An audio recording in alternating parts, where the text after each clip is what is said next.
కాజు బర్ఫీ, బాదం బర్ఫీ తినే ఉంటారు కదా, ఇలా ఎప్పుడైనా మినపప్పుతో బర్ఫీ ట్రై చేశారా? టేస్ట్ ఉంటుంది, హెల్త్ కూడా చాలా మంచిది. తక్కువ ఖర్చుతోనే ఈజీగా చేసేయచ్చు.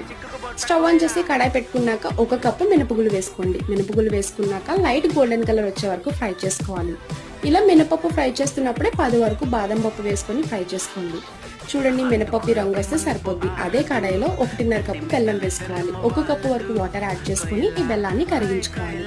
ఈ బెల్లానికి ఎలాంటి పాకంతో పనిలేదండి. ఒక 2 మినిట్స్ బాయిల్ చేసుకుంటే సరిపోద్ది.